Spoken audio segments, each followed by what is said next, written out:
Hi guys! So ayan, may mga halaman pa ako na nasa loob ng bahay guys, no? So kailangan ko talaga siyang ilipat kasi kung hindi guys, matuluyan na talaga silang mga matay.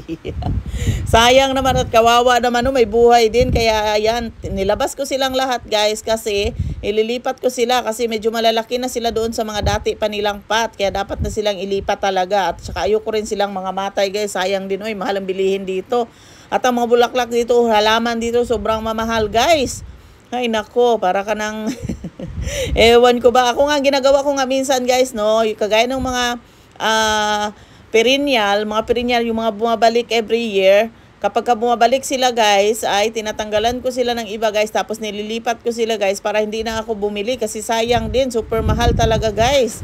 Hindi talaga kayanin, no? Meron nga ako ditong snake plant na to, no? Siguro 4 years na ito, no? Pero parang hindi na siya talaga healthy. Parang hindi na siya dumadami at parang payat siya. Hindi ko alam. Ang mayari, taba-taba. Tapos ang payat-payat niya. Na ang dali-dali lang naman alagaan ng snake plant, no? Ang snake plant na yata ang pinakamadali. Ayan siya, oo. Yan na yata ang pinakamadaling alagaan na bulaklak guys or na plant guys, no? Ewan ko ba, basta sa amin sa Bisaya, bulaklak yan lahat, oy, basta tinatanim, bulaklak yan. Basta, so ayan, napakadali niyan ng alagaan guys, no? Pero hindi ko na maalala kung ilang piraso ba ito nung binili ko, dalawa lang yata. Dumami naman sila guys, pero parang hindi siya mataba. Siguro nga, gawa nga, hindi ko nalagaan, hindi ko rin binibigyan ng kung ano-anong abuno o ano man. So ayan, hindi siya talaga guys parang dumami ng husto at nang gumanda talaga guys. Kaya ayan, ang ginawa ko ay tinanggal ko dun sa original niyang pot at hinati ko siya guys sa tatlo. Hinati ko yan sa tatlo guys. Imbes na isa lang sana, hinati ko siya sa tatlo kasi sabi ko baka pa kasi bilis niya lang mga anak, 'di ba? Para magkaroon ba sila ng space at magkaroon uli ng bagong anak. So, ayan, buti na lang nung nakaraan pala, meron pa akong natirang mga, anong tawag dito, mga lupa-lupa na ginamit ko doon sa pangtanim ko doon sa garden ko na mga vegetables. So, yun ang ginamit ko dito, guys. So, sobrang init sa labas, no? Tingnan nyo naman, hitik na hitik. Nagtatago ako dyan sa gilid ng umbrella, guys. Hindi man nakataas yung umbrella kasi malakas ang hangin. Meron pa nga isang bulaklak dito, guys. Hindi ko na maalala kung anong pangalan nito, pero lumaki ako na meron na yan, guys. Ganito pa lang, pero sobrang init na. How much more pa kaya kapag summer na. Ayan, oh. Ayan, hindi ko alam kung anong pangalan niya. Nakalimutan ko na, pero lumaki kami yan. Meron kami yan sa bahay, Hindi ko lang maalala kung anong pangalan yan. Ayan, dahil umuwi nga ako ng Pinas nung nakaraan, guys, ay walang nag-alaga niya. Nasa loob yan ng bahay. Pagbalik ko dito, guys, ganyan na ang hitsura. Nangatuyot na, guys. Mas tuyot pa sa may-ari. Kaya wala man lang nagdilig-dilig dyan, guys. So, tuyot na siya. So, ayan, nabunuhan nga natin yan. Tinanggal ko ba yan? Hindi ko na maalala kung tinanggal ko ba yan. Hindi ko tinanggal. Binalik ko lang yata. Tinanggal ko lang yung may tubig pa sa ilalim, guys. Siguro bumaha yan. Siguro, hindi ko alam. Akala ko, hindi nilalagyan ng tubig ng bayaw ko. Kaya namatay siya. Yun pala, pagtanggal ko, guys, punong-puno ng tubig ang yate. Akala ko hindi na binyagan, kaya natuyot at namatay. Yun pala, at punong-puno ng tubig. Binahaan niya pala ng tubig, guys. Akala ko talaga ay hindi na binyagan ng tubig. Ay, yatay. So, yan, maglinis nga tayo, guys. Nakita niyo yung gawa ko sa likod. Ayan. Diba? Mukha na silang healthy.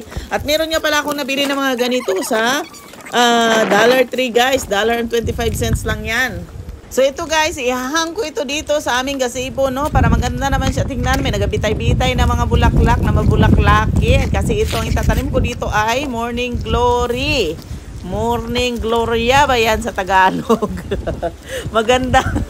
Magandang Gloria. Ano ang tawag dito? Magandang umagang Gloria. Ay abot, ewan. Basta yun na yun. Morning Glory nga guys. Ano ba sa Tagalog ang Morning Glory? Ang ganda rin ng bulaklak na to guys, no? Kasi tuloy-tuloy talaga ito sila pag namulaklak guys. Saka sobrang dami talaga sila guys. Kaya ang ganda-ganda niyang tingnan, lalo na pag punong-puno ng bulaklak. Kaya itatanim ko yan, isabit-sabit ko yan dito sila sa may gazebo namin guys. Kapag namulaklak na sila guys. At nang maganda naman tingnan, parang ano naman, ayos naman tingnan yung gazebo natin, no? Kasi kapag winter at spring talaga, wala talagang nangyayari. Pangit-pangit talaga ng aming likuran. Walang ka bulaklak-bulaklak. Parang ano ba siya? Parang doon ba sa mga The Walking Dead ba na mga pelikula noon. Tapos ang kalat-kalat. Pagka spring at saka pagka summer na guys, ayan, maganda-ganda na siyang tingnan.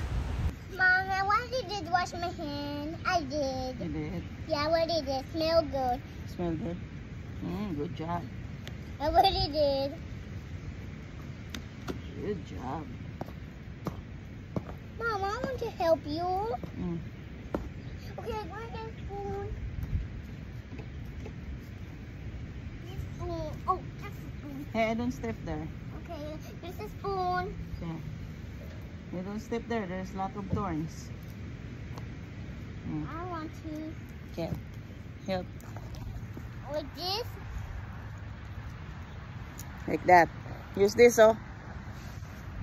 This. Use it. This. Mm-hmm. Like this. Mm-hmm.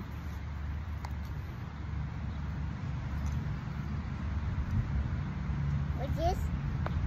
No, don't put it out. Just keep it there. That's it. Pat it. Uh-huh. Hey, There. when you powder, I want to help you every day. You want to help mommy every day? Thank you, baby. Ow! My hand. Okay, that's it. Okay, Good job. now your turn. Okay. I'm going away my turn. Okay, baby. So, dito naman tayo sa kabila, guys. Kasi meron pa tayong gagawin doon sa harapan. Meron pa kasi akong tinatanim din doon sa harapan ng aming, sa harapan ng aming pintuan. Yung pinaka-main door talaga namin.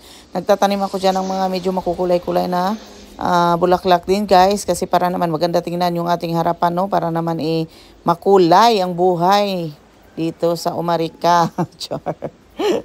So, morning glory din itong itinanim ko, guys, no? Kasi maganda talaga itong morning glory, guys. At maganda siya tingnan ba kasi tuloy-tuloy yung bulaklak niya at hindi mo na siya kailangang alagaan din ng mabuti. Magsige lang yan siya kubay-kubay dyan, oy.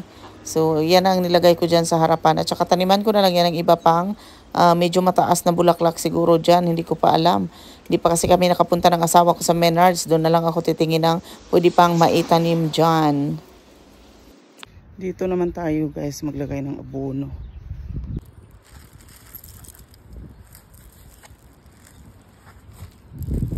Hindi natin pwedeng itama sa bulaklak, guys, kasi mamatay ang bulaklak, masusunog pagka tumama sa balat nila,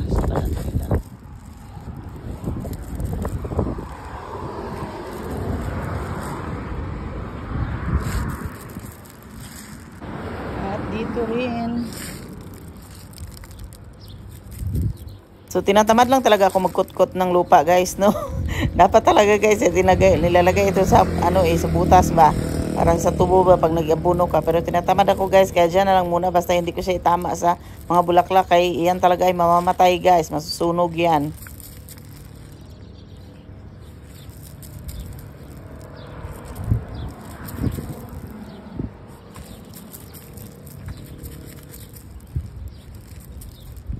Ito na nga ang last, guys, ang ating Japanese maple na 2 taon na yata ito, 2 taong gulang na ito, guys, pero ang tagal niyang tumubo, ganito pala siya. So, bye!